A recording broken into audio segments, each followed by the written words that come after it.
What's going on, everybody, and welcome back to the A Show with the Kings of Pro Wrestling Podcast Reunited.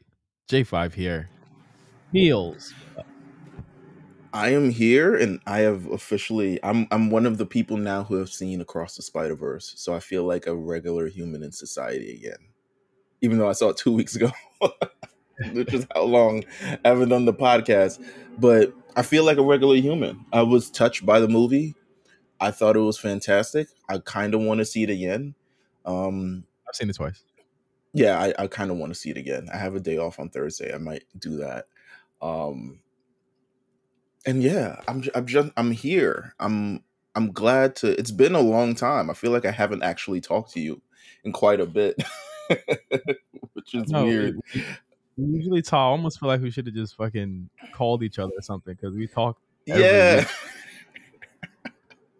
Well, listen, you guys had a great episode last week. I was laughing my ass off. I listened to it during my walk, which I realize now listening to A Show staggered me on all my other podcast listens, because usually I have like set podcasts for every day. But then I'm like, I never listened to the A Show. And now I listen to the A Show and I'm like, oh shit, I was like behind on podcasts for like 3 fucking days. Yeah, shout out to Mark and A+ for jumping into the A Show with us again. I know it wasn't 205 Park. I know people wanted to hear 205 in Park. I don't know when 205 Park's coming back. You know, people ask me all the time. Listen, leave it where it's at. We don't need to know. You know, we don't need to know. And shout out to when the week you were off. Shout out to Quan War Report joined the show. We had a lot of great conversation about a bunch of stuff that happened. And yeah, it was listen, we're back. We got a lot to talk about this week.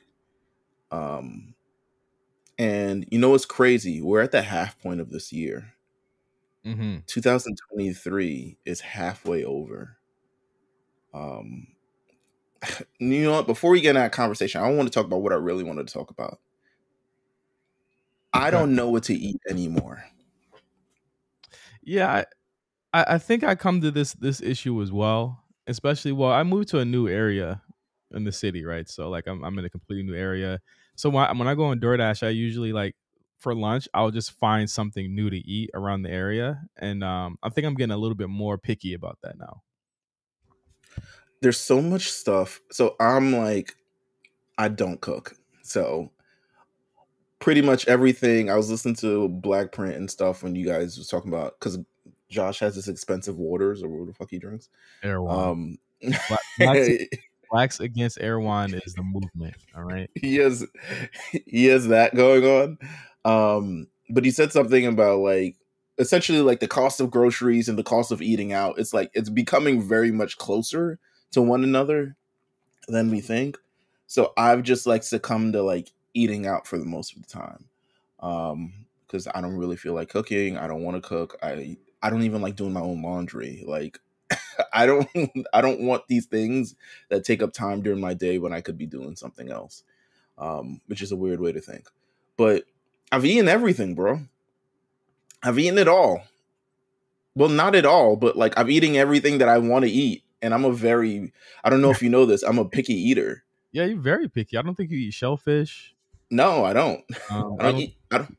Bread, like more certain breads you don't eat, I know. No, sourdough bread is very hard on my teeth. Yeah, you don't eat a lot of. I didn't know that part. You don't eat a lot of things, and I don't. It's mostly like fish, yeah, like shellfish and all this other stuff like that. Because everyone is like, like when someone will cook, I don't eat shrimp. I don't eat. Yeah, again, most shellfish. I'll eat salmon. I'll eat like kingfish. I'll eat whiting fish. That's kind of it. If it comes from the sea, I usually don't eat it. If it sounds weird, I usually don't eat it. But what if it tastes good, but it sounds weird? So the rare occasion that happened to me was when my mom made some eggplant things. And I'm like, eggplant? I'm not eating that shit. What the fuck you mean? What the fuck is eggplant? And why do we eat it? And then she made it and it was fucking amazing. So that's like the rare occasion. But if it sounds weird, I'm usually not like, I'm not with it. Mm-hmm. So But also with Uber Eats and stuff, like let's talk about how we're getting robbed on these fucking apps, by the way. Let's talk about it. McDonald's is the main perpetrator of this shit. Well, here's the thing. My McDonald's around here, they usually get away with or let you get away with zero shipping, and it kind of balances out where it's not you're paying $30 for like a Big Mac meal or something like that. Like open your app and let me see how much your shit costs. In fact, I just got I got some coffee and McMuffin from McDonald's this morning. So you still in the AM, I forget. Got it. What are you trying to see here? No, but like listen, talk about a bacon McDouble, $3.89. The fuck? But like that's like the price? That's the price, bro. I mean, to be fair, it is a bit inflated just to balance everything out. A medium fries. How much is a medium fries by you? I need to. Well, on the app it's $6.89. I'm sure in person I think it's maybe $1 less. On the app it's $6.89. $6.89 is nuts for a medium fries, bro. Let me look at. I don't even really be like looking at it. Yeah, look at it, please, because $6.89 is ridiculous. Let me look on the McDonald's app, like on the app. Like I'm looking on Uber Eats, bro. Uber Eats is my religion. Yeah, look on the app. The McDonald's app will sometimes it'll give you some deals or whatever on what you're doing. Hold on, let me find. Where the fuck do you find fries at? Is it part of sweet? Nah, shareable sides. Nah, shareables is some other shit, bro. I think we're still on breakfast too, so that makes it even. Oh yeah, y'all still on. Well, listen, how much is a McGriddle? Let's look. McGriddle sandwiches and meals. McGriddle. Where is it? Or hash browns, even hash browns. Well, our McGriddle prices change. So bacon, egg, and cheese is $5.89, and the meal is $10. Sausage McGriddle is $4.19. Sausage, egg, and cheese McGriddle is $5.89. This is what I'm talking about. Like this is like, that's crazy. That's nuts. I don't even be looking, bro. Like maybe I'm getting robbed in broad daylight. I'm not even looking. Cha-ching. That's the drop. But yeah, like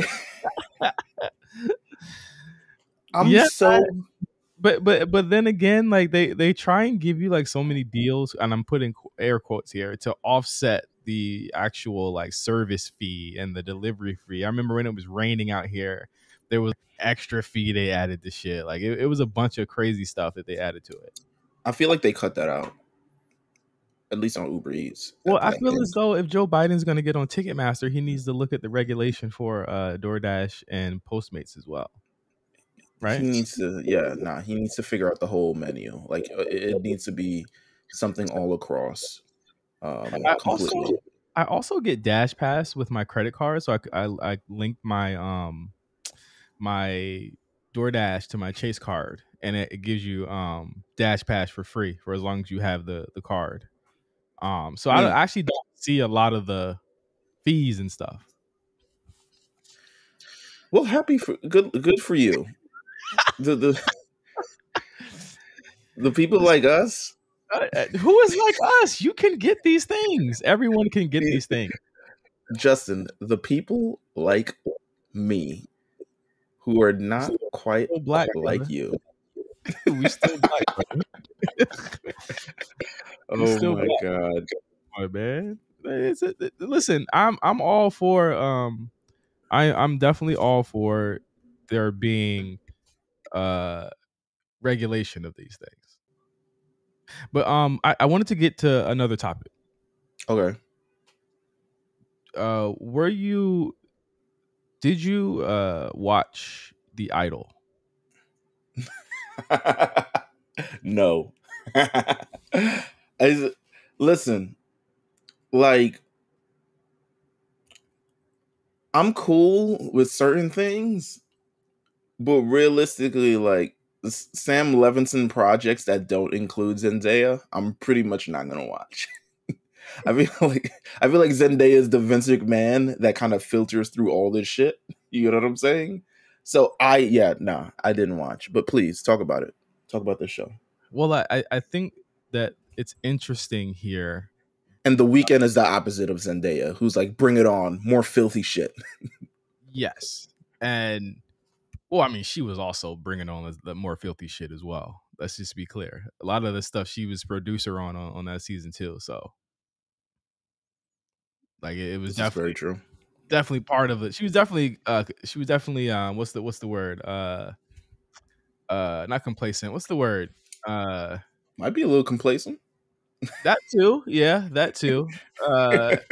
It's 10 a.m. My brain's fried. But she was she's part of it. But the idol, the news has come out within the last 12 hours that this Sunday's episode is actually the fifth and final episode. Now I want everyone to listen here. There has never been in the history of history a show that has cost this much and has had so few episodes on that network, bruh. Very rarely has that ever happened. It's usually 6 to 8 or 10. Yeah, I wouldn't see why anyone would clear a 5-episode show. The spin is AEW like. That's all I gotta say. This is what, because if you remember a week and a half even ago, The Last Dance is like 10 episodes. like a week and a half ago, right? There was a rumor that they were not going forward with a season 2 of The Idol. Yeah, right? I saw that. And then HBO PR popped out and said, "Hey, there's been no, there's been no response. There's been no confirmation of that." And I said, "Wow, that's funny. They never do that for anything. They never hop on Twitter and say that for anything. But The Weeknd is involved here. Okay, so there's obviously some strangeness going on also with like The Weeknd's social media presence. Have you seen that? I've not. I don't follow him on social media neither. To be honest with you, I'm half convinced the nigga actually exists. To be honest with you, I Oh, don't. he fucking exists, and it's seemingly like The Rock whenever one of his movies flops. There's like Oh, so many yikes! retweets and this is for the fans and y'all don't understand, this is for the fans type stuff, right? And all of this strange stuff is happening as every single week there's a new interview coming out where they're like, this is supposed to be a bad show, or this is supposed to be corny, this is supposed to be. I'm like, nigga, no show that costs $10 million per episode is supposed to be bad. Okay, because that's still 50 million down the drain, give or take, maybe more with marketing. That's 80 million, 80 90 million down the drain for this one Right. TV Meals. That's a lot of money. I'm scrolling through his Twitter right now. It's all retweets of The Idol is the number one talked about show. The Idol surpassed Black Mirror, like a bunch of dumb shit, right? But here's the thing, like, I mean, he's very wrapped up in this show. He's very like, this is like, to him, this might be, he might get out in an interview and say, this show was more important than any album I've ever created. Mm-hmm. I feel like that's the energy that he's given from the show. He's very much so tied into The Idol. He's hashtagging it. He's breaking all of his like social media enigmatic, to be like, we got a show on and this shit is popping. Like, I feel like in a sense he's living out the character of something that he's always felt like he was or could be. And that's just what I'm getting from social media and how much he cares about this show, because he cares about this show a lot. It shows, like, the retweets are nuts. All bot accounts, Pop Base, Pop Fan Weekly. Like, and I'm sure there's niggas who telling him that the show is the shit. Oh, of course. I mean, as they were filming it, they were doing that. But it's become like a question of like, where's the line drawn here, especially with these two? It's like, this is a show that was ultimately about nothing. They hyped it up, they premiered it at Con Meals, like that is like, that's money too, you know what I mean, just to get in that shit, you know what I'm saying? And the show just doesn't reflect that. And I hopped off of the bandwagon a week ago, so I actually didn't watch this week. I'm iffy on if I'm going to finish this show. I just have no energy to finish the show. Like, the first 3 episodes legitimately broke me. Like, they broke. I watched some terrible shit, but I cannot give terrible shit 5 hours of my life in general. Period. That's like watching Dynamite, Rampage, and Collision in one fucking week.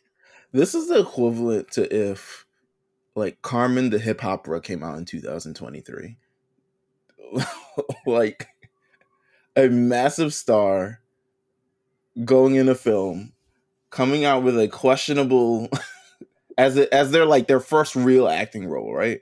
Like this is like his first actual like role in anything. And all I've heard is that he's terrible in the show. He's awful. And that that if it was probably anyone else, it would be doing better. But I feel like that's the catch-22, right? Like he's supposed to bring people to the lake for them to drink, but also he's the main part of why the lake is poisonous and you know, disgusting and probably won't come back again. Like it's the double-edged sword. Like you either want to drink or you want to die, but you're going to die of thirst either way. Like, Well, I don't go ahead. the big spin here is that it's 5 episodes, which is unheard of.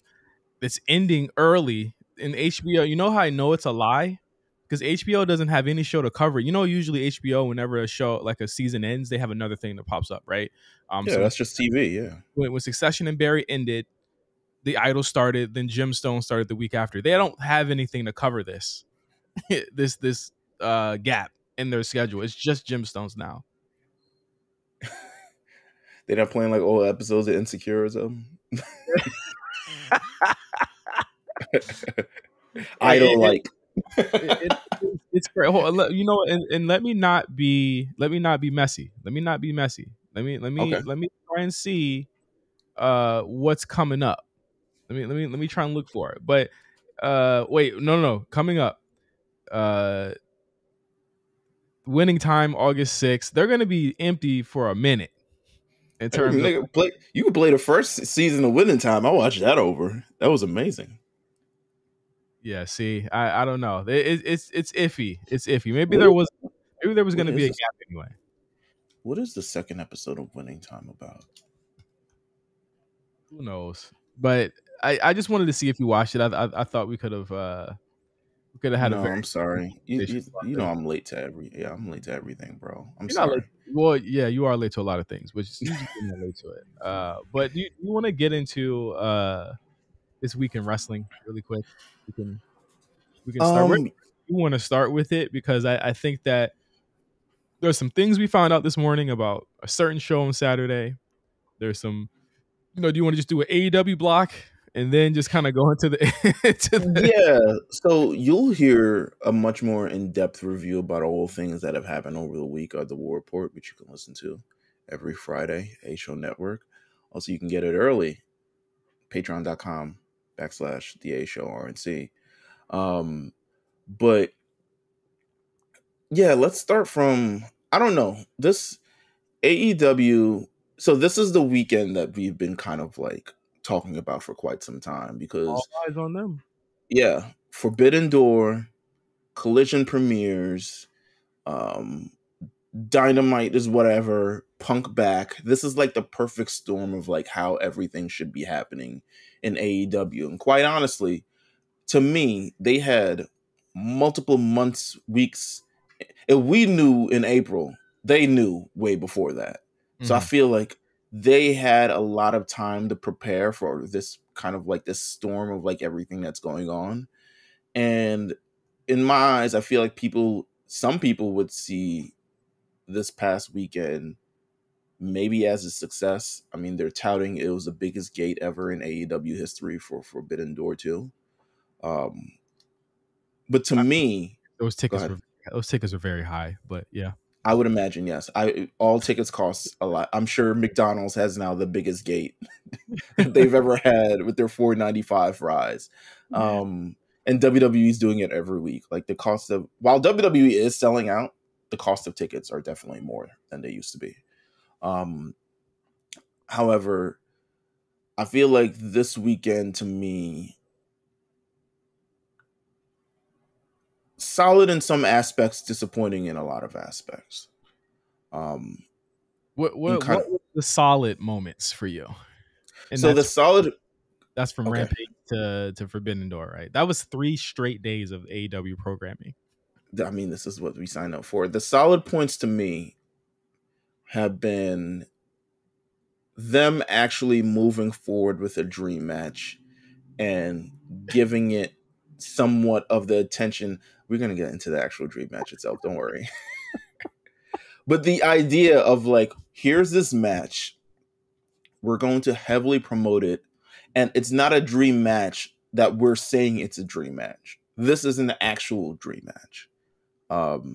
So that's what I will say is more than likely the positive coming out of this weekend. I mean, some of the matches are great, but ultimately it's the moments that kind of keep us at the end of the day. But yeah, I would say that was the solid thing that happened this weekend. And I'm sure people found the show. I mean, if I had to pick any positives from this, I think this is AEW's best pay-per-view this year. That's all I got, though. Sure. I mean, it's not a lot to compete with, bro. Like, literally, they had to bring in New Japan guys to have a very solid show all around. I think the biggest conversation going into the show wasn't even really in a lot of facets the dream match, if you will. It was the continuing situation of CM Punk, and he debuted last week. We talked about that last week on the show, and he continued to appear on AEW programming this week with Dynamite popping. He popped up on Dynamite in the first 15 minutes or so, and there was a report that came out that when he was there, the Bucks and the Elite were not, right, and that became a talking point where it was like, okay, so they're not on the show at all, and these motherfuckers have Kenny had a match, and the Bucks weren't on the card, but it was like, yo, they're just not going to show up to work whenever he comes to Dynamite. How's that going to work? Like, what does that look like? And he shows up there. Then he shows up on Collision, and that's his show. You know what I mean? And again, like these are all guys that are in the same company. But there's a lot of interviews that come out, Meelz, where it's like Dax from FTR, there's Eddie Kingston, there's a bunch of people saying there is no divide in the locker room. Is no divide. And I think that it's funny, right? That people that are saying there is no divide are all people that like CM Punk. Am I wrong? Yeah, I would say not. Yeah, that you're wrong. I would say yeah that I agree with you. I think this idea that there's no divide in this locker room. I mean, if there was no divide, you wouldn't have to put people on opposite sides and have to rush people out the thing. I mean, the idea that there's that to me is like there's a clear divide, not even just. I mean, there aren't necessarily. I don't think the cliques are big enough that they are starting a massive divide. I think there's a clique for the Elite, and I think there's a clique for CM Punk and his gang, and then there's everybody else who's trying to make a living. I think there's a divide between those things, and I think those factions kind of being the biggest thing on AEW television and the narrative surrounding that has built over the last number of months, that's what's building the huge divide in the locker room. Imagine if there was, first of all, we would never know about it, but imagine if there was a true divide between Roman Reigns and Seth Rollins. Like, they did not fuck with each other, or rather, like Roman Reigns and Cody, for instance, right? Mm-hmm. Roman, like if Roman does not fuck with Cody, doesn't want anything to do with Cody, they scrapped backstage at WrestleMania. Cody went and talked some bullshit in an interview, all types of other shit. Like imagine that kind of happen. That's what kind of I would equate to this. That would spark, I think, a massive talking point divide in the locker room. Of like you have these two major stars, two of these who are I use draw lightly over in AEW because only one of them's kind of a draw. Who's that? I don't know. I was gonna say CM Punk, but then we saw the Collision numbers. But I feel like there are two big, massive talents having some sort of aren't able to work together. Sets a bad precedent for the locker room. Sets a bad precedent for just kind of like how business is done, and more importantly sets a bad precedent for like how Tony Khan is handling the situation. If they got to the point where they cannot be in the same locker room at the same time, and they don't want the Bucks and Kenny not appearing in Chicago. But I'll say this is CM Punk. CM Punk having, I mean, comparatively out of two, having the balls to show up in Canada, Kenny's hometown, He got booed even out the building. got booed out the building, but he showed up to work, right? True. Like, talk about professional in this instance, and like, okay, ultimately, I have to do what's best for the brand. He isn't going to say, I'm going to take Collision off on week 2 and week 3 and week 4 and week 5 because we're in Canada. He's like, no, I'll show up. No matter what happens, and he plays to the crowd. But ultimately, it's not the end of the world. This isn't the first time CM Punk has been booed. Mhm. And I feel like just whatever happened on Dynamite, to me, it was just like a bad look, just in general. Like, to even I think in this, you're in service of the fans in an instance, and I think you take away that by doing the little like, oh, we're gonna tape it backstage, and none of us are actually gonna show up in Chicago. I think that looks incredibly pussy. Yeah, And and I mean, you don't see. I mean, the Bucks haven't been seen since. I mean, I wouldn't be shocked if they went the fuck home. They weren't even well, and they're probably going to come back for Dynamite or whatever. But I wouldn't be right. shocked if they went home. But Oh, then they you come back for Dynamite for sure. then you have the actual show, Forbidden Door. Adam Cole, hours before the show, taken off of the show. Apparently, he's sick. People are speculating, or I think Tony said at the didn't he say at the scrum it was COVID that he got? He said a lot of things. That damn scrum. After a while, I tuned out because he was literally like, he would go off and off and off on a tangent, and I was like, what is this nigga talking about? To be Mm-hmm. honest with you, Mm-hmm. um, but I don't know if it was COVID. Um, it was definitely a sickness. He said essentially he came to the arena, he was sick. It was and rather than infect anybody else on the show, he took him off the show, which I think is a fair thing to do, especially if you're bringing in New Japan talent and you're bringing in AEW talent, and you have a big set of shows coming up the following week as well, because you have to tape Dynamite, Collision, and Rampage Mm-hmm. in the next week as well. So I'm not mad at the decision. No, I mean, ultimately, when when it comes down to it, and they had this big weekend in Toronto, and they're there for the next 2 weeks. My God, they basically live there. Um, it is them kind of trying to have this big weekend, but to me, it didn't reach kind of like the fever pitch that it did last year. Even with the Okada Bryan match, it didn't feel like it did last year. Like in terms of just conversation, I got to be honest. Like Forbidden Door was all you heard about last year. That was Well, like I think the biggest shit happening, and they gave you 3 full days of content last weekend, and you really only heard about one of those shows, and that was Forbidden Door. no, I agree with you. Well, I agree with you to an extent. I feel like Forbidden Door 1 had all the thing because it was the first one that ever happened. And I think there's a lot of buzz around Forbidden Door 2 based off of the Bryan and Okada match. And I think that was truly the draw for this show. I mean, they sold out before, and pretty much the card was kind of revealed. I think they did. I think they built Forbidden Door. I mean, essentially, it's like their fucking WrestleMania at this point, um, because that's the only show that like can sell basically off of its name. No Mhm. one's All In, Double or Nothing, Full Gear, and the other fucking show are not going to sell off of its name like Forbidden Door is. So I'll give them that of like, okay, we have this yearly thing, we're building towards that. Um, I will say the week leading in, and I said this in the Discord, I think AEW is doing a disservice by continuing to pound their audience with matches after matches after matches after matches after matches. And I think it was never more evident than I think this past week where, they had a big episode, well, big, I guess, depending on who you ask, episode of Dynamite leading into another Rampage show, leading into Saturday's Collision, leading into Sunday's thing. And rather than like break any part of that with like, let's build, let's develop the star, let's do something in the ring, let's tell actual stories. Again, match after match after match of people trying to top one another. Swerve and who did Swerve face? Was it Tana? Tanahashi? Was it? It was a tag match, wasn't it? I thought. No, not on the show. He faced him on Collision. Fuck, what was it?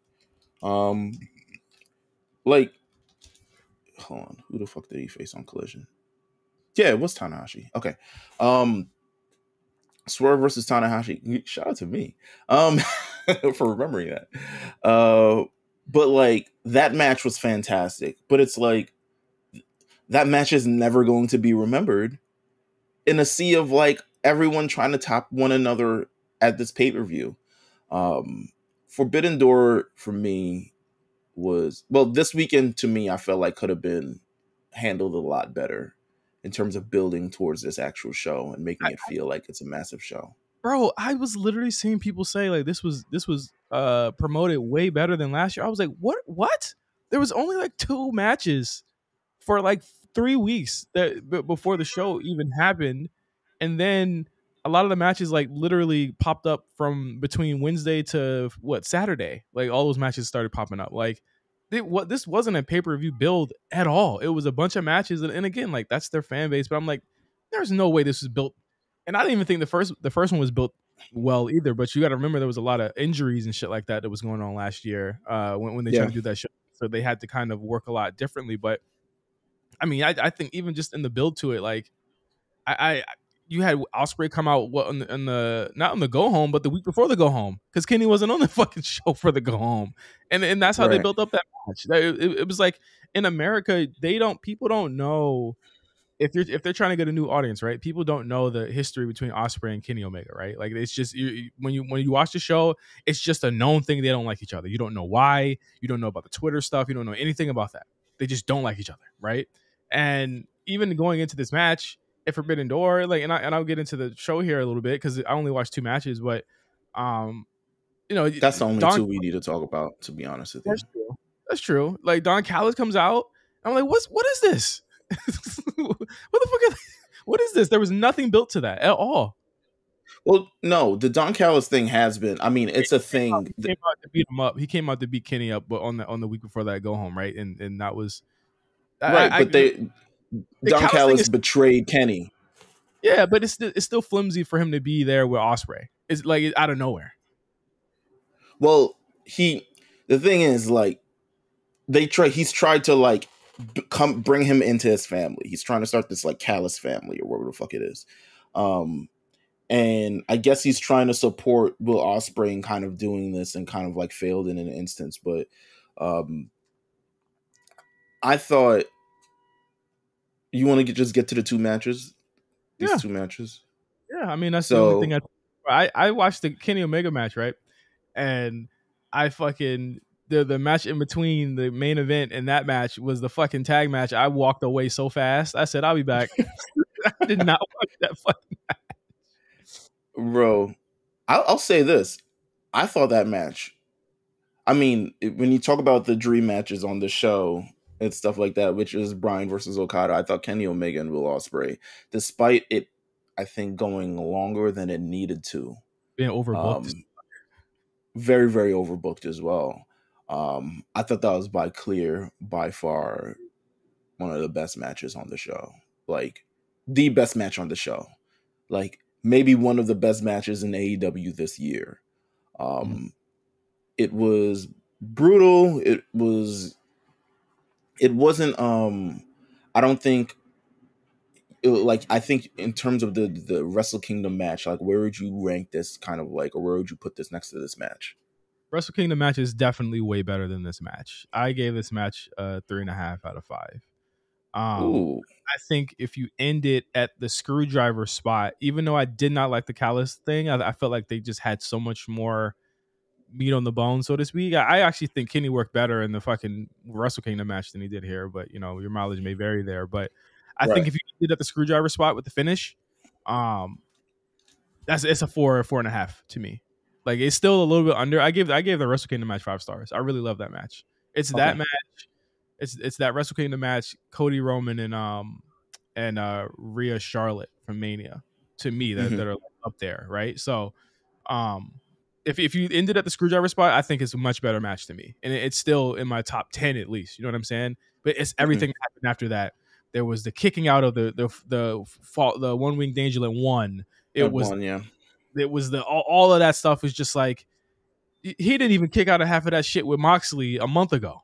You know what I'm saying? Like it's there's no rhyme nor reason as to why these things happen, or and you know why there's no rhyme nor reason or why you don't really care, because we're not given any context as to why the fuck why he's going so hard against this nigga. I feel like it's just porn. In a sense, like this is like AEW audience like porn in a sense. Like this is like what they came for, and they're hitting all the moves, and like I'm not gonna go too graphic with it, but like this this is like everything that they've wanted and then some, to the point where they're like, oh my god. So I feel like, again, I agree. My thing is, I feel like the screwdriver spot should have been it if they definitely like plan for the next one.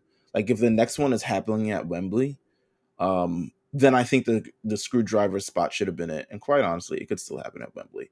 But like to me, it went a little bit far. And this is like, I give the same critique to the Johnny Gargano matches in fucking NXT. Highly Of does like, again too. yeah, right. Like you do everything short of pistol whipping the motherfucker and he kicks out. And then you kind of like, all right, so what's kind of the ending here? I'll still say this match was a success to me. I mean, I think overall in terms of what it brought, what it meant, the value, the only thing I would say, I mean, the spot, we were going to talk about the Tiger Driver 91, terrible idea for Kenny Omega, who just came back from what, a year off? Yeah. And you know, rehabbing. He came back early. He got kicked off for, you know, fighting with CM Punk and got time to rehab again. This is, again, you don't want to be in the same situation you were the year before, where it's like you don't have any other stars except Punk. You know what I'm saying? Like you don't want to leave yourself in that situation one more time.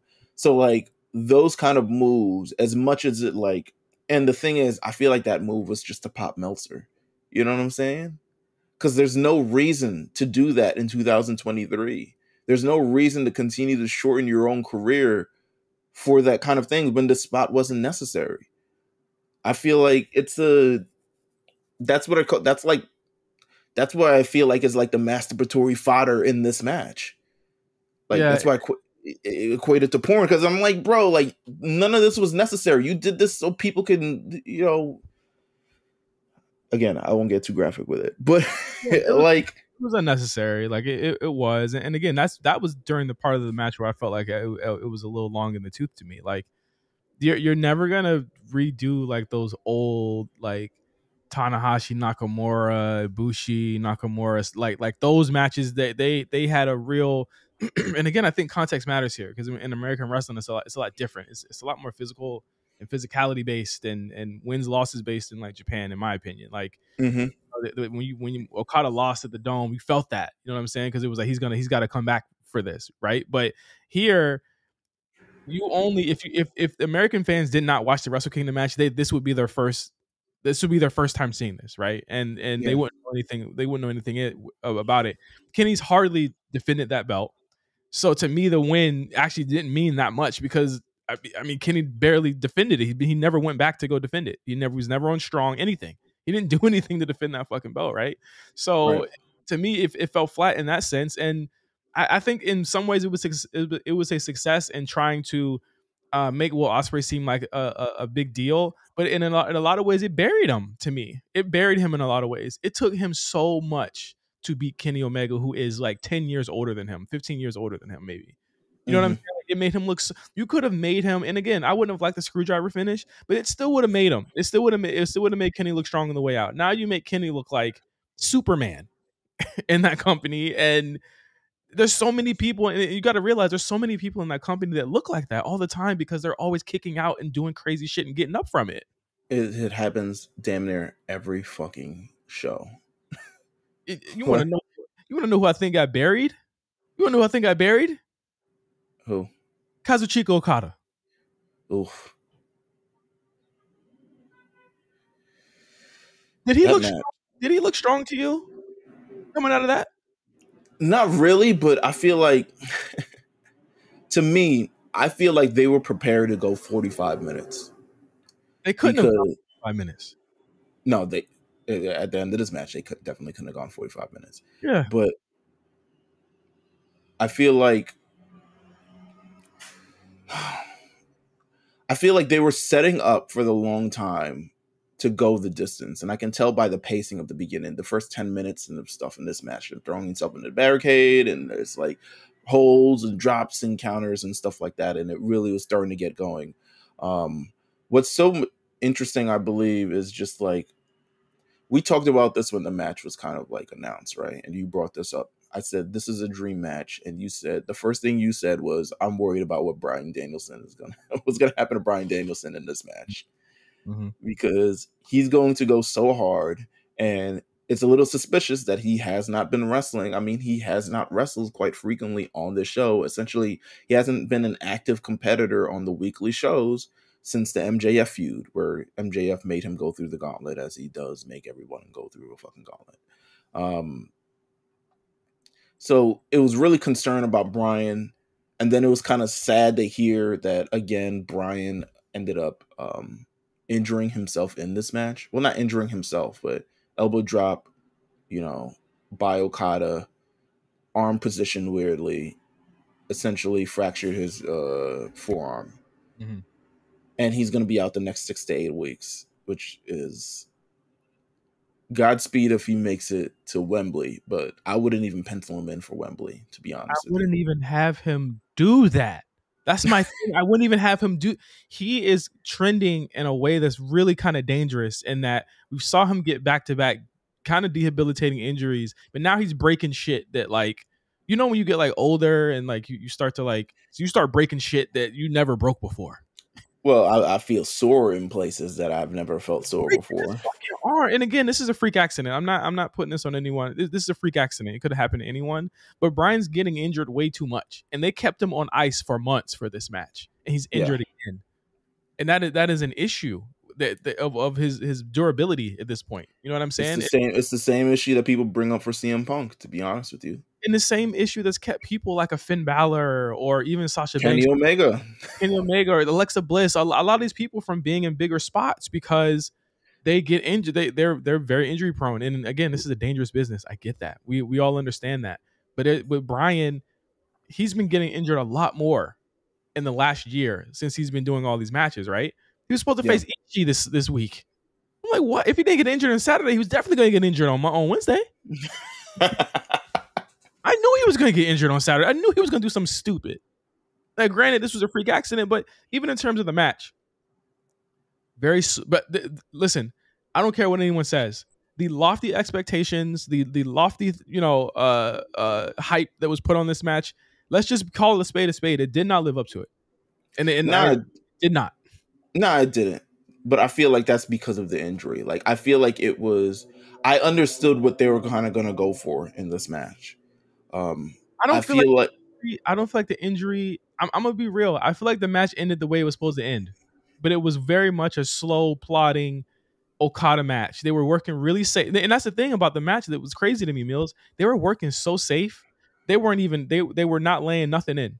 Even I think AEW camera people fucked this up. But the tombstone on the ramp, I was like, that shit was so safe. He made sure that his neck and head were safe.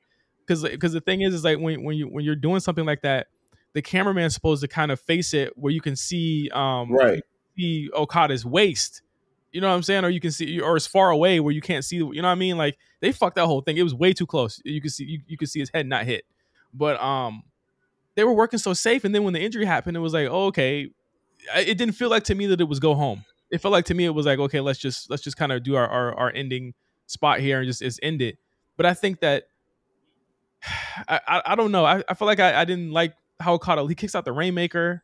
He, like, a lot of the shit that they did in the Ospreay Omega match, they should have did here in terms of just like finisher spam, right? Like, they should have did that in this match, and it just felt so like pedestrian to me in a lot of ways.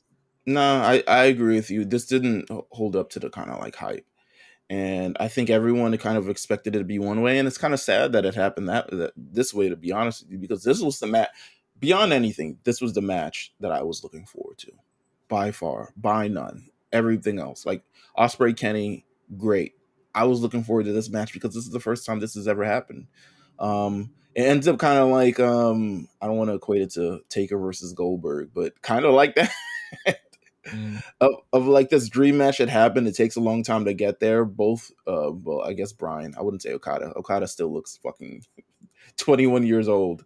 But yeah, like I don't know. What do we think about? I think we've more than earned the kind of like the brief conversation. We can keep this brief because we got a whole show to predict. But like the conversation about Bryan Danielson's AEW run, because I've seen a lot online. I've seen people applauding. I've seen people essentially saying like, you know, people saying like, oh, this is why he left WWE, and like this is the run that he's always supposed to be having, and he wouldn't be able to do matches like this if he wasn't in WWE. And I feel like there's no way in my mind that you can convince me that this run has been better than some of his top runs in WWE. And I get it from the aspect that he's having the matches that he wants to have. And I think he's working at a level that I feel like he's working like, I don't want to say 2010 Kobe. This is maybe like 2012 Kobe. This is like before Kobe's like back-to-back injuries. You know what I'm saying? Or after the Achilles? Which one is that? Like, no, right before the Achilles. Like, you know what I'm saying? Like, and then this is the Achilles. No, I'm gonna tell you right now. This is the Achilles and him hitting those free throws and walking off. Yeah, this is that. Saturday was him doing it, tearing the Achilles, hitting the free throws and walking off. I don't think that he's gonna be able to perform at the same clip anymore, bro. Listen, his run right now is he wrestled a bunch of Japanese dudes that he couldn't do it in WWE, and that's why people love it. That's literally all it is. He wrestled a bunch of Japanese dudes. He's wrestling just like people who he hasn't wrestled before. That's what this run is. A story as effective as the story as effective as the Yes Movement stuff. A story as effective, even just as simple as like punching Miz in the face in that one match. There's been nothing like that to me here. Nothing. I mean, he has his biker gang of also tough wrestlers. And I think we're supposed to be like, this is like what he can't, like he wanted to be around the best wrestlers on earth. And I think in a sense that he is, but I can't say, to be honest with you, I feel like he gets fulfillment out of this, which is awesome. Do you? You know what I'm saying? This is what you kind of wanted. But to me, there's no way you can kind of say this is on the level of anything in his WWE run, because that was a slow cooked run that told a story and had an actual trajectory. This man has been world championship fodder for like 2 years. You know what I'm saying? Like he's lost to the worst. He's lost to the people who could not tie his boots. He's lost to the Adam Pages. He's lost to the MJFs. He's lost to the damn Jerichos and all this other shit like that. Like, I feel like it's time to like have this honest conversation about like say it. What are we really watching here? What are we really watching? We're watching matches. That's fantastic, but like, what does this mean? This part in his career is just going to mean like he got to the point where he could do anything that he wants. Yeah, and he could have gotten that in WWE anyway. They're about to make him work Japan. They were, but I don't think they were gonna let him like wall out, and I think that's he didn't want to work that style no more. He didn't want to work that no more. I think that's essentially what it was. And if you look at it as he's helping, he didn't want to be coddled anymore, essentially, because he knew in WWE he was definitely being coddled and being held back against things for his own good. I think that if you look at it in the sense that he's helping the next generation, the Pages, and I mean, shit, he's been losing to a lot of old. I don't even think that's true. He's been losing to a lot. Yeah, when I said that, I stopped myself because I say, who has really gotten to beat him? Daniel Garcia, I guess. All of this is the equivalent to matches like he said in the scrum he had a match against Zack Sabre Jr. like in 2008. This is like the equivalent to this to me. None of these guys are even in close to the twilight of their careers. They're still at the beginning of their careers, in my opinion. And I think if AEW continues to go away the way it is, there is no trajectory for a lot of these guys' careers because they're so inconsistent with the way they develop actual stars. So you're having these matches against Lee Moriarty, and like, what does this mean for the career of Lee Moriarty? Oh, I had a match with Bryan Danielson. Great, put it on your fucking CV, nigga. Like, what the fuck is that gonna do? That's true. What does that do for your career? You're not building towards anywhere. The Bryan Danielson match didn't come at a point of your career where you absolutely needed it. That's true. Neither did it do with fucking Adam Page. Mm-hmm. It didn't come. Yeah, not even on the card. It hasn't been seen. Like, yeah, I think when it comes down to it, I don't think that Bryan has given them or brought them any money. I think that stars ratings are cool and all, and I think it'll be cool in a couple years down the line when Twitter accounts say Bryan Danielson was a savage during the Anarchy in the Arena match or whatever the fuck. right. Say, but he's using this company to fulfill his dreams, and the company is completely complacent and like letting him do whatever he wants in this.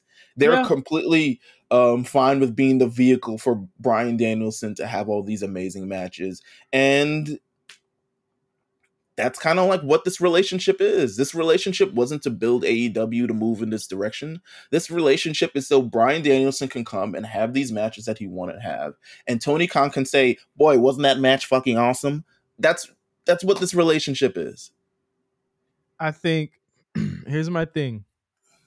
I will always say that, and I've always said that if the outcome of this move to AEW is that he gets to work with Okada or do a G1 or whatever, or work with New Japan talent that we weren't able to see him against, it's a success. In that sense, it is a success. It is absolutely a success that he was able to leave and do this. I can't you know this. It's inarguable that it's. I think it's right. Well, go on. I want to let you finish. But I think in terms of everything else, I think in terms of him as a character, him as a performer, I think this is an all around step back. Unless you care about them, like he was able to grow and do really cool things with unlikely opponents. Personal fulfillment and shit like that. Like, yeah, he got that part out of this for sure. But I think if the end of the road is that it's this dream match with Okada and he gets injured and he essentially has like a really flat ending against this opponent, then I can't say that it's a success for me. I think that for everything that was built up for it to be, and I was on that bandwagon. I was on this is going to be fire. I said it. Even though I was worried, I said, yo, I mean, you don't even need, I'm willing to even take away the fact that there was no story here. Even though that's absolutely a reason why I feel like this match didn't get a lot of heat. I mean, you listen to the crowd, yo. Past the holy shit chant after he comes out, it is quiet. They're tired. It's almost midnight. They're tired, fucking yerd, nigga. Like, it's not even getting the hype and the crowd reaction that like you would expect something like this to get.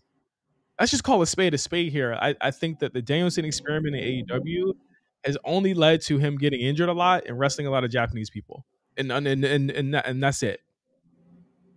But it just, to me, it hasn't led to any forward. And Wheeler Yuta. That's what else it's led to. More him. But I feel like that would have happened. I mean, maybe it wouldn't have happened anyway. But I feel like none of this, to me, the direction of the company and all the stuff that is done has not been pushed forward by Bryan Danielson matches. He willingly chooses the way where he's like, let me have the most awesome match that I could have, instead of like, how can we make this the biggest experience for everybody? That's why when Punk says these things, Punk does business. You know what I'm saying? That's the difference between CM Punk and a lot of these motherfuckers. Mm-hmm. Is that he goes in and he says, I'm doing business. And ultimately, he's not, whether he had the match with Kojima or not, like, he didn't care about that shit. Like, what's the story? What are we getting at the end of the day? Like, how are we building this house? Like, what are we doing for this company? And, like, it doesn't seem like there's anything, to be honest with you. You're gonna look back in 4 years and we're gonna look 4 years down the line of AEW. They're gonna be doing the exact same thing. And you're gonna realize, like, what have you been watching for the past, like, fucking 8 years? And what's left? What's left? What's left? Other than him getting the AEW title, what's left? I think He should never do the G1 if it's going to end up like this, because he had to do matches like that every day, almost every other day in the G1, and now it's like longer, and they have like Well, a second round. he said he's not going to do the G1. He said he at this point in his career he couldn't do the G1. He was very in the scrum. He was very kind of like open of like, yeah, just not going to be able to do it. But it was sad. Like, we had this conversation. Why did this match end? And we are like, oh, it's the time. And you were like, yo, if he's injured, this match is in.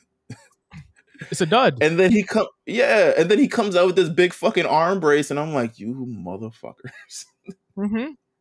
I said it. I said to Meelz, I said, because everyone was like, is it the time? And I was like, I don't know. I don't think it's the time. I absolutely think that they would have made something work here. I said if he's injured, then I gotta call it. I'm calling it a dud, yo. It's a dud. Like I think that like it wasn't even an injury where it was like, yo, it was a freak accident, yes, but it was also like, yo, this is more proof that they should have either done this earlier or not done this at all. But then again, you couldn't have done it last year. He was injured. He was injured last year, so I don't know. Bryan Danielson, we'll see what happens. Well, he's off. Well, do they keep him off TV? He's off. I think if I'm booking this company, you don't have to necessarily keep him off TV the entire time. Meelz, if they take him off TV and have him come back as a babyface, after they had him come back to TV as a heel, or come back to TV and then turn heel, I swear to God, if he makes 3 fucking allegiance changes in 1 year, I swear to God, he's gonna do whatever at this point. He does whatever he wants, so it doesn't even matter. It just is what it is. I think he's gonna come back as a babyface. Before we predict this pay-per-view, can we go through the shows really, really quickly, like a very quick paced? Yeah, SmackDown and Raw, because SmackDown, boy. Oh no, we didn't talk about the Collision rating. Oh, off of that, so that came out this morning. Collision did like a 595,000 total. Yeah. This is in its second week. This is with a huge pay-per-view coming up. Rampage did about 394, I think, the night before that. Listen, I said this a month ago. I've never seen a company come back from what they're going through right now. I've never seen it. I've never seen it, Meelz. And I don't think it's going to happen. We called it. It's a Saturday show. It is a Saturday show. It doesn't matter if CM Punk's on the fucking show or not. He's not. Let's be clear, yo. He might be a draw to get asses in seats. Well, shit. Is he a draw to get asses in seats? I feel like saying he's a draw, this is going to be, like I said a couple of weeks ago, the double-edged sword of if the show doesn't draw, then it's like, was he really ever a draw? When you put him in the worst situation possible to to anchor a show, and then when the numbers go down, it's like, well, that's CM Punk guy. The draw that I thought he was, huh? I mean, they're it's Saturday, bro. It's fucking Saturday. Who's selling the show on Saturday? And bigger than that, Meelz, the week after All In is All Out in the United Center. So they're running Chicago again for 2 nights. No, for more than that. They're doing the other arena, the Now Arena, on Wednesday of that week. They're running the United Center again. That's an expensive arena to run, by the way. But they're running it 2 nights in a row for All Out and for Collision. Hey, they lucky. They are so lucky. This pay-per-view is at 3 p.m. on Saturday. And we had a conversation about this too, Meelz, because we asked and I was like, I don't know if there's going to be people that are going to flip from Money in the Bank, which is going to end at around 7 or so, right, and go straight to Collision, and we gonna see. I think numbers be damned. I do think that people will watch the show as well if they stay home. Numbers be damned, but it would be smart of them to book an actual show that people want to actually see, but they just book for Dynamite, Jon Moxley versus Ishii, and I'm just like, bro, what does this match even mean? Know what will make the money. You know it in your mind. What's going to make the money is CM Punk versus the Elite, and until they do that, they are not going to get that. And even when they do that, after it's over, they're going to go right back to what they were doing before. That is the only way they're going to make money out of this at this point. Is facing that head on, and they're not going to do it. I don't know what Just to say anymore. keeping it 100. But let's get to SmackDown. Very. I didn't like SmackDown this week. I wonder why. It felt very. You know what? It wasn't even like it was a bad show. It was just like there. There were some good matches on the show. It was just there. It just felt like it was just there. I don't know. Can I tell you the difference between Vince booking and Triple H's booking? A sense that things matter. Yeah, essentially, yes. Because why is Charlotte being like, put on your clothes, you're about to have a match now? Not in that kind of way. Don't say it like that. But like, put on your gear. I think the only thing that kind of like meant anything was like the continuing frustration with Bianca. I feel like that is a good thread. That's a good thread that they've had throughout the last couple of weeks, is that they keep holding Bianca back and we might get some edge out of her. And I think that she'd be rightfully justified, and that's going to keep her over on the show, is that fans know that she's being screwed over. But other than that, like the hallmarks of Rey Mysterio versus LA Knight, mind you, LA Knight, not Rey Mysterio, not in the Money in the Bank match. Charlotte versus Lacey Evans, again, Lacey Evans, not in any match that matters. And Solo versus Sheamus, again, not in any match that matters. Once again, you have to get these people on the show. Pretty Deadly versus Street Profits, same thing. I think Vince does this thing where he wants to highlight talent and make them look strong going into the show, whereas Triple H does that via competitive matches and actual story development. Because the matches, again, there were matches that were initially promised on the show. All of them pretty much got nixed, except the tag title match. And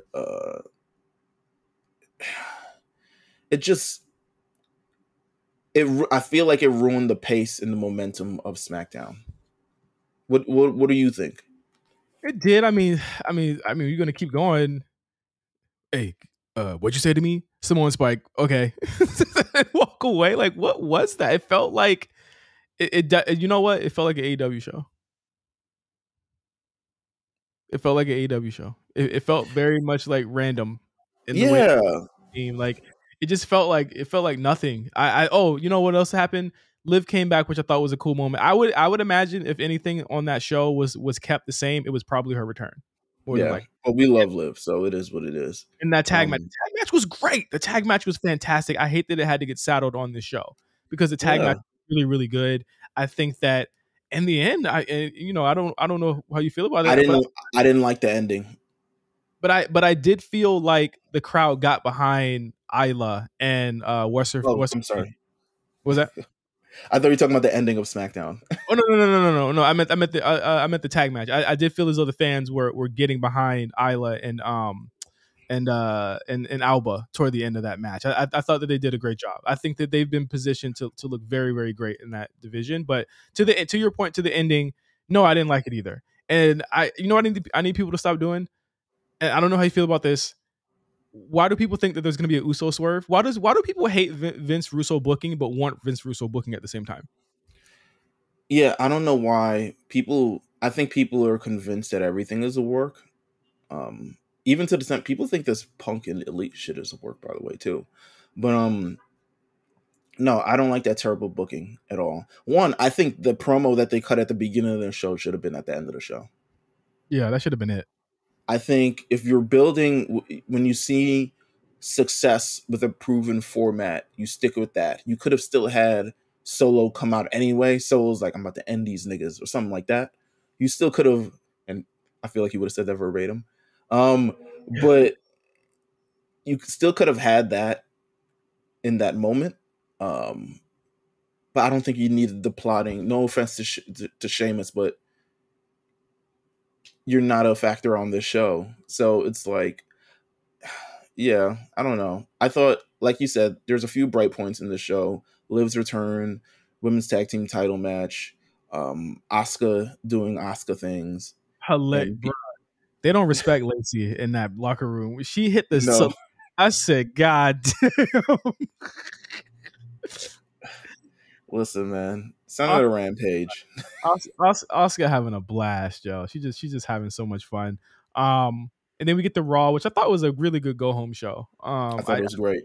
I thought that it Raw is really in their bag lately. Now that they have a champion, and I think that they've just been kind of firing on all cylinders of making things matter and putting things out there that means something. Like I really, other than like the fact that I didn't really like a lot of the women's segments, I felt like stop beating Raquel like that. I don't like that, but I think that the Finn Seth thing is incredibly effective. But I'm sorry, go ahead. Yeah. No, I was gonna say the exact same thing. I think they've added a fire to this Finn and Seth match that, to be honest, they're building off of something that happened mad long ago. Yeah. But they're, again, video package after video package. Like, this is the difference between fucking AEW and this one. We're not telling you that Ospreay and Kenny, you don't know.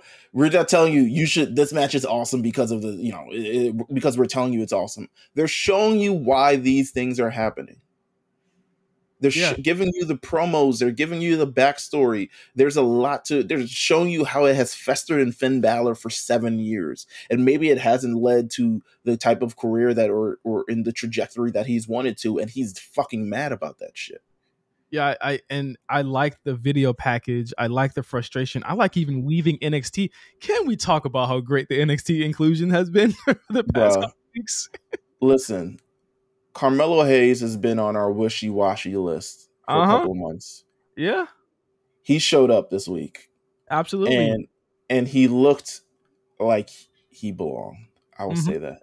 Mm-hmm. And the crowd knew him. And they knew him because they're now starting to pay attention. And I think that Triple H's creative team is doing something that Vince could never do, and that was get people to care about NXT.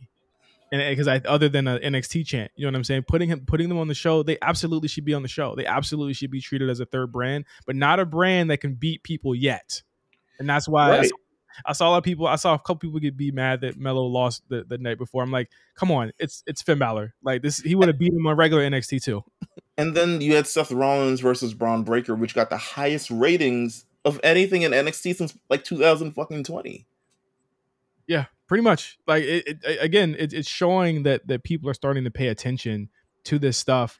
What else did I like on the show? But it's also beyond that. It's also showing how well you can market something and give it like how well you can move an audience from one show to another. People were like, I guess the Wednesday Night Wars is dead because NXT has moved to a different show. And WWE's like, yo, we could make this shit hot at any fucking time. You realize that?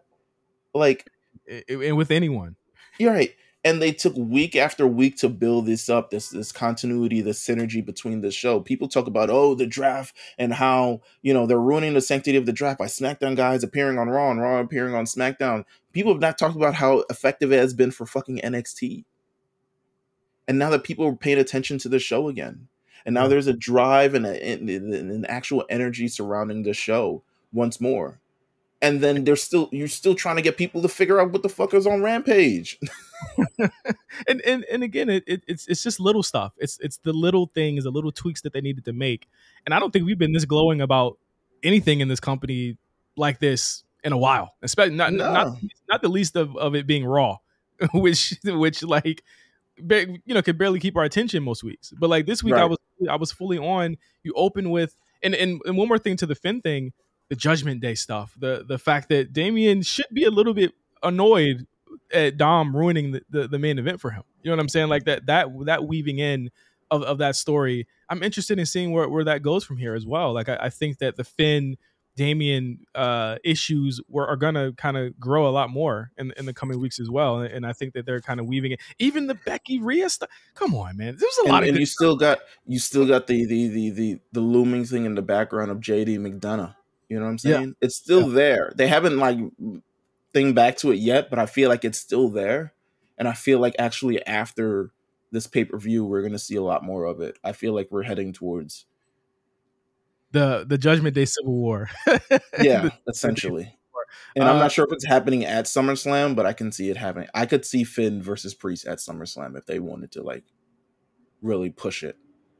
You got a really great match between Ricochet and Shinsuke Nakamura, who in a lot of ways doesn't have to and could really boss up on niggas, but he's like, I want to start putting over people that need to get put over. You know what I'm saying? And taking that loss, taking it to a loss to Ricochet and Bronson Reed isn't a bad thing. Let's just be clear; these aren't jobbers, by any sense. But it's like you really want to make Ricochet look strong going into Money in the Bank, and it's very strange, right, to see him actually have edge and a character now. I feel like my thing is I want to make sure when we do give people these wins, I feel like my thing with the Shinsuke and Ricochet is I think both of them actually need a lot of wins. But the thing is, like, they do get wins, but the wins never build to any kind of momentum in any direction. Which is like, that's always been my beef with this. It's like, all right, what are we doing with these guys? We have an actual division that could use these guys, the Intercontinental title division, the World Heavyweight Championship division. Like, where are we actually going? I felt like for the past year, especially with Ricochet, that he's been winning. He's got these wins over Baron Corbin. He's won the SmackDown World Cup. He's got all these other things, but I'm like, they don't really amount to anything. And I think the same thing is with Shinsuke as well. And I think these are two people who can be heavily utilized in this era, especially when you have things like Judgment Day going on this show and Imperium going on in this show and Sammy versus KO going on in this show. There's a lot to actually bite from. Let's start using these very talented people in very awesome ways. I agree. That's all I got to say. Agree. We also had Sammy versus Gunther. Gunther's the workhorse of the show. Gunther's working, man.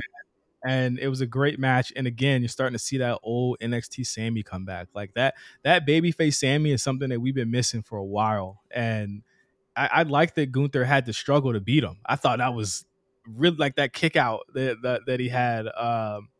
The top rope splash kick out was fucking great. that like everyone bid on that. And I think that for everyone complaining about where Sammy is, he's still booked very strong on these shows. Sammy we might have to take a look next month. Maybe it ends up being a Patreon segment. We might have to we might have to do our list again about this half year shit. But let's do that. Let's do it. Let's do the best wrestlers of the half year. Let's do it. Yeah, let's do that. Let's talk about it. We're gonna do it next week on Patreon, because this has been this is like our first time judging a full half year on the Triple H's regime, and it looks very different than most years actually look. Yeah, especially after a draft where I can say there aren't many pieces from the draft that are like there might be people that don't show up, but they're not showing up because like there's other things they have to promote and push right now. Like Chance and Carter, like they were booked strong, but I'm fine with them not being on the show right now because there's other stuff. I mean, come on, Liv just came back. Like you can't. Okay. Well, at least Liv is back. But I like the Alpha Academy stuff. I think that's pretty enjoyable. They're great. They're amazing. And again, you don't have to wrestle on TV to still be effective on this show. And I think that's the best point on this. I mean, even the women, right? Like the women, the ladder match summit shit. I feel like Trish she's getting a little bit more in her bag. You know what I'm saying? Oh yeah. Everyone's comfortable, and that leads us into London, England, the O2 Arena this Saturday at a strange start time. You hear KP say that 11 times. Peculiar start time. Shut the fuck up, KP, please. Oh my god. Money in the Bank 2023. I mean, it goes without saying, an exceptionally strong card. One more match added to it this past week, of course. 7 matches here. A lot of them title matches. This could have been the next fucking Night of Champions, Clash of Champions card, but like this is looking really good here, and I'm interested in hearing who you think is going to come out on top of a lot of these matches. But let's start off with the match that just got added, because it kind of has like the least story to it. So that's Ronda Rousey and Shayna Baszler, who need like a tag team name, versus Liv Morgan and Raquel Rodriguez for the tag team championships, the undisputed, unified, whatever they want to call it, tag team championships that Raquel and Liv never lost. Whew. Okay, I'm a big fan of Liv. Sorry, but you're not going to win this match. I'm a big fan. I think, we need the run. from we need to fully rehabilitate Shayna. We need to fully commit to this idea of like these tag team champions on the show. They just kind of won the unified ones. Um, I'm expecting a great match, but I do not expect them to win this match. It is time for Liv to spin off into something else. It is time for Raquel to spin off to Rhea, which is what they seem keen on doing as of last week on Raw. Mm-hmm. It is time to have Ronda show up on NXT, which, listen, she's working house shows. I saw you make that tweet too. You was just like, yo, she's working house shows. She's on every show. Yeah. Let's see her get down to the Performance Center and let's see what them ratings look like. Let's see what them ratings look like when she goes to the Performance Center on NXT, bro. Like, I think that's what this is all leading to. And I don't know who they're going to be able to face on that show. I can't even think of one women's tag team on that show right now. But just to have them. You listen, what's her name? Oh, Ferragamo? What's Ferragamo is crazy. That's Italian. Yeah, I also agree. I think Ronda and Shayna win this one. But it's time to spin Liv and Raquel off to something else. There's other tag teams now that they don't need to kind of do that anymore. right? Next up, we got Gunther versus Matt Riddle for the Intercontinental Championship. And a feud that I think this will not be a one and done. I don't think this is going to be the only match these two have, if you ask me. No, I don't think so either. I feel like we're still in this like having Matt Riddle pay for his sins kind of thing. I'm like, damn, nigga, when is he gonna like? He's he not. seems to be on the up and up. He seems to be on the up and up lately, though. I'm not gonna lie, he seems to be fine. I mean, he featured on the show. I mean, he's there. Yeah. But it's still Gunther time, and yeah, it's London. It's going to be a great match. There's a rumor that came out this morning that Randy Orton is being penciled in for a return as early as this weekend. Do you think that factors that as well? I think that will factor into SummerSlam. Okay. I think once this bloodline war shit is over with, I think a SummerSlam is on the horizon. Okay. I also have Gunther winning this. At this point, it's who can beat Gunther, not win. All right, next up on the card, where do I want to go here? Cody Rhodes versus Dominic Mysterio. A bit of a strange detour, I think, in a lot of ways. I don't think that by any means that there hasn't been any build to this. I think that it's been pretty cool, like to see just the child of a legend against another child of a legend. I think that's a compelling storyline in its own. It'll definitely be a test for Dominic, and I'm wondering what Cody got planned, because he loves to do shit like this. He would do this in AEW all the time. The unassuming opponent, he would bring something out. Anthony Ogogo, fucking Arn Anderson's son, just random niggas who he would do this against. No, I expect this one to be fun too. I think what this has done is built up the relationship between Dominic and Rhea in such an amazing way. Like, beyond them being members of Judgment Day themselves, it's just their union together. Even Dominic was like, what did Cody say? I'll prove if something, if she'll be calling you mommy. And then he's like, I do call you mommy though. Like he said something weird. I don't know. It was something on the stage, but I think this program has done a great job in solidifying the union between Dominic and Rhea. I think Cody just having something to do and just being able to be featured on television, and also, like just working with talent like this, it's a great little exhibition match. I'm not mad at it at all. I gotta ask you. Well, Cody's winning this. I think we both say that, but yeah, for sure. I gotta ask you. They have been very strategic in keeping this guy out of anything that has to do with the title and anything that has to do with Roman. Are you more convinced or least convinced that that's who he's going after this is all done? I think WrestleMania next year. He's going back for Roman. He's going back for Roman? Okay. Yeah. Because you could draw a nice through line And I agree. I'm more inclined to think that this is going to be more of another yearly type thing. Um, I just we'll get to it when we get to Roman, but I I'm I think the roof is going to come off of the fucking place when these two finally look each other in the eyes again, No, right? Like absolutely. I think the roof is going to come off, and I think it's going to be a really really important moment just to have that run back without the family, so to speak, without the bloodline, so to speak.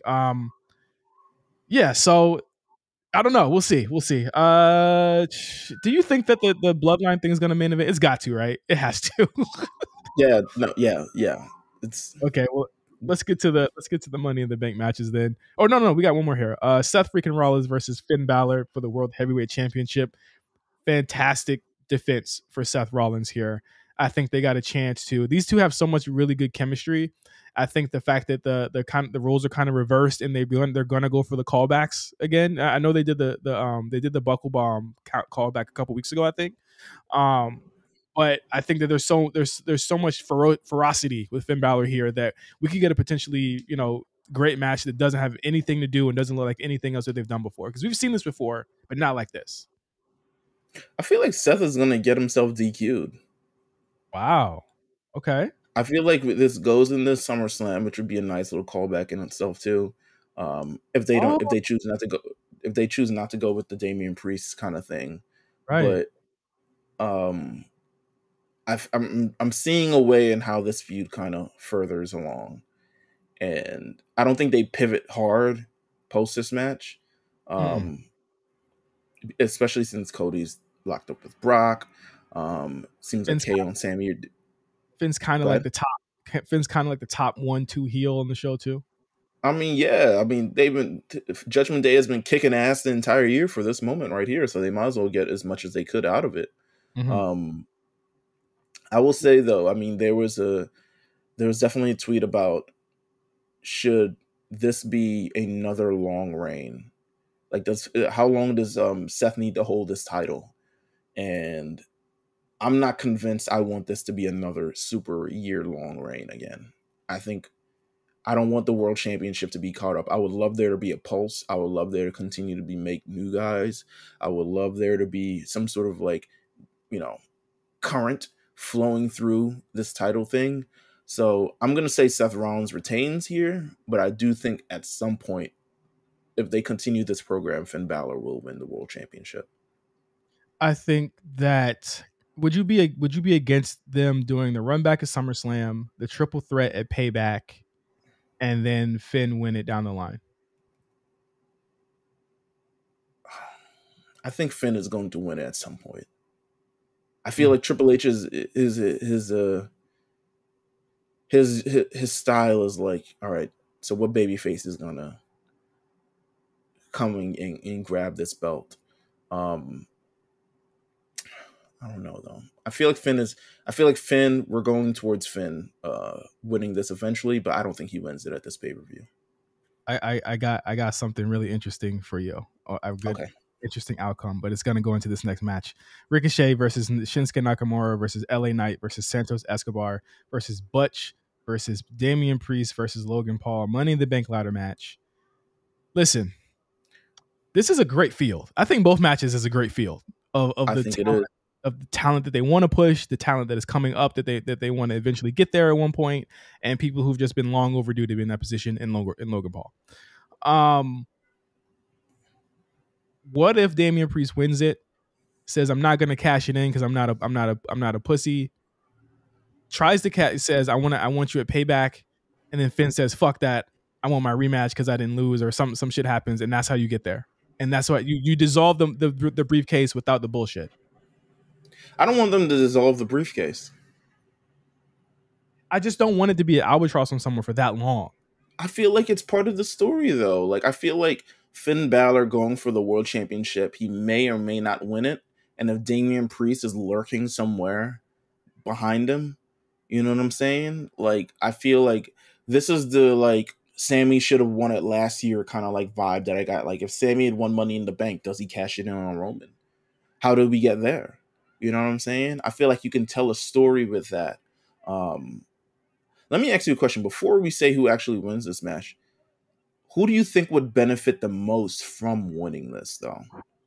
That's a selfish pick. I'm gonna always go Shinsuke Nakamura. He's one of my favorite wrestlers of all time. It's meant to be a selfish pick. I would just want to hear. I just want to hear like who you think would like, because I feel like there are instances in this Money in the Bank ladder match where there's someone who's always so predictable to win, and then they go in a completely different direction.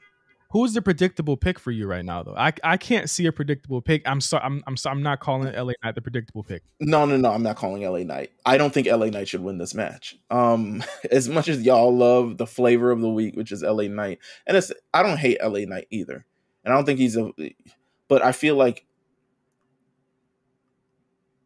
there was an interview came out where he felt like there was some bias because of his age and stuff like that. I don't think I have any bias of him because of his age. I think I have a bias of what he represents in this current WWE, which is, again, muscly white guy who talks brash every now and then. But that's just from where he grew up. He's not a new wrestler. He's fucking from damn near the previous 2 decades. But I think who would most benefit from this, I agree, Shinsuke Nakamura. I could see a world in which Logan Paul does win this. I think he should. I'm actually predicting him to win this. Wow. I think he should. I know a couple of weeks ago I said, hey, maybe he picks a mid-card title. I said, no, maybe he should absolutely. And this kind of blows up your Finn Balor plan too, but honestly, it's okay because they might do it anyway. But the thing is, the difference between this is that Triple H is booking this now instead of Vince. Yeah, I think that what you do here is you get Logan Paul with the briefcase, and you do have him beat Seth for that, and that is kind of like that is the feud you go into in the fall time. And I think that gets you eyes. I think that gets you, if it, like, realistically, Meelz, if the Bloodline storyline is ending, if it is going to end in the iteration that we know it, and they're going to kind of start winding it down, you need another storyline that's going to have people saying, I got to tune into Raw next week to see what happens. Can I tell you what's going on outside of my window right now? Sidebar. A fight? So today's the last day of school for junior high. So any beefs that have to be silenced, they're happening today. So there are about 20 junior high school kids who just ran across my busy ass police infested street, and because some girl is beating up another girl. It sounded like a fight to me. Yeah. Well, listen, last day of school, New York City public school. What a block! That's crazy. I'm gonna have a pay-per-view on this block.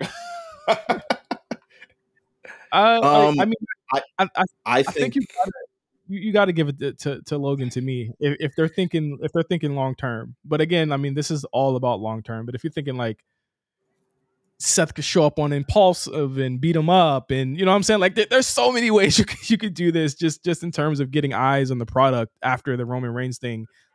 Eventually, it seems to be running towards the third act, if you will.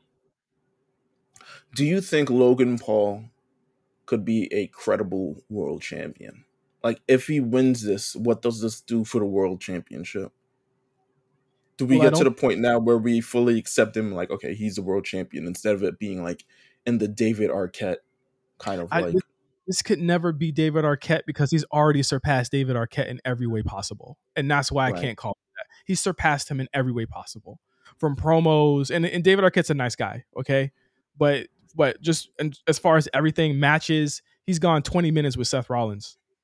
You know what I'm saying? And nobody batted an eye about it in that stadium that night when I saw it. Nobody batted an eye at it. They loved it. He's done so much to legitimize himself, and he's already had the big match against Roman. So it's not out of the realm of possibility that he would be in that orbit anyway. Like, we've seen it already, and he's legitimate. The kid is legit. Okay, I'm still like very hesitant on picking him. but I think the Damian Priest thing can do without the Money in the Bank briefcase. I'm going to say Logan Paul. Yeah, I think you eventually get there, and I say if you could still do the Finn Balor thing, Meelz, he could cat like I mean, look at it. They're making Payback a big deal this year. They're making Payback a big deal this year in September, right? Pittsburgh. Yes, it's September, right? They're making it a big deal. You Yes. could have triple threat. You could have them cash in there. Amen. Let's see how this goes. Yeah. Who did you pick? Damian Priest? Logan Paul. Oh wow, you switched. Yeah, I'm gonna go with Logan Paul. All right. Women's Money in the Bank: Zelina Vega versus Becky Lynch versus Zoe Stark versus Bayley versus Io Sky versus Trish Stratus. My only wish for this is that I hope they don't cash in the night of. That's the only wish I have about this match. But this is one of them ones where I really don't know. Well, no. Well, one, they can't because there's no women's championship match on the show. Okay. Io Sky. That's it. That's really it. I don't think there's anyone else who needs to win this. If we heard Backlash, you know what I'm saying? Mm-hmm. Mm-hmm. I think Io Sky has built herself up to be. I feel like this.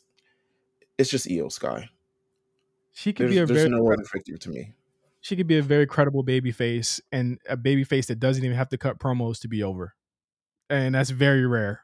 And only other person in that rarefied air is Asuka.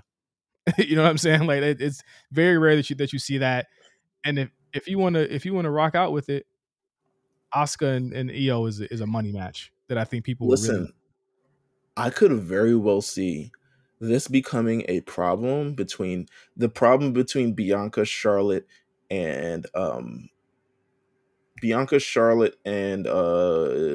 Asuka. And then Io Sky comes in randomly out of nowhere and plucks the championship out away. Mm-hmm. And then all three women now have to chase her in various ways. And then eventually Bayley has to figure out what the fuck she's doing with Io Sky. But yeah, Io Sky is the only option for me. Yeah, I agree. Io Sky. There you go. I think that the thing is that Becky and Trish and Zoe cancel each other out. I think so. This is essentially like a 1, 2, 3 person match between Zelina, Bayley, and Io. Those three cancel each other out. I think some way that they're going to eliminate each other out of the match, and they're keeping Becky away from the Rhea match for as long as possible. So makes a lot of sense. So main event: Bloodline Civil War tag team match. Bloodline of Roman Reigns and Solo Sikoa with Paul Heyman versus the Usos. Big moment here, and again, I keep wondering why people want there to be some type of swerve when you automatically have just built a huge babyface team on a show that Sammy and KO can't be on or not on right now on SmackDown. You just don't do that. That's stupid. You know what I'm saying? Like that's just ridiculous. The Usos are the biggest babyface tag team on the card right now. I would never do that. I just want to get that out there right now. There's just so many things against sense of having these two turn on each other right now after you built them up to be like that, or to be back again. But Meelz, your thoughts on how this is going to go? There's a lot of rumors about the ending to this match that they're having two distinct type of endings here, and I would imagine that one of them is probably like either dissolving the bloodline altogether, or the other one being some type of Paul Heyman thing that introduces another member, in my opinion. So I think what we're going towards here, first of all, one, there's a conversation around Jey Uso getting a world championship match at some point. Not gonna happen, Captain, but good try. They don't want to go back to the well like that. Yeah, I agree. There's two ways. There's the finish with Randy, and then there's the finish without Randy. I'm leaning towards the finish without Randy because I haven't heard anything about Randy. I also feel like flying him to the UK and it maintaining to be a surprise is very hard. Very, very hard. So I would more than likely expect him on SmackDown afterwards than actually at the show. But I could be wrong.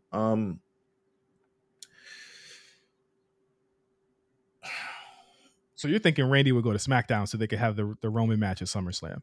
Yeah, Okay. because it would be tough to fly the nigga out 7 hours and like no one sees him and they keep him under wraps. Usually they fly people to like another city and drive them in. I'm like, they're not doing that. Randy is like, I'm not doing that shit. If they see me, they see me. Um, but no, I think this is very tough because I kind of do want the Usos to win. Um, but SummerSlam's right there. Yeah. And you kind of need Roman to assert his dominance. He lost last pay-per-view. I don't think that's going to happen 2 times in a row. But he at somebody that could easily take the pinfall and not make him look bad, though. This is true, but I don't know. I just don't see like the union of Solo and Roman It kind of should does. it shouldn't technically be as strong as the bond between the Usos, though. That's the thing. That's why I'm thinking a Heyman figured ending might be the play here. Right. So you think Heyman, he's the next one to be booted from this bloodline kind of thing?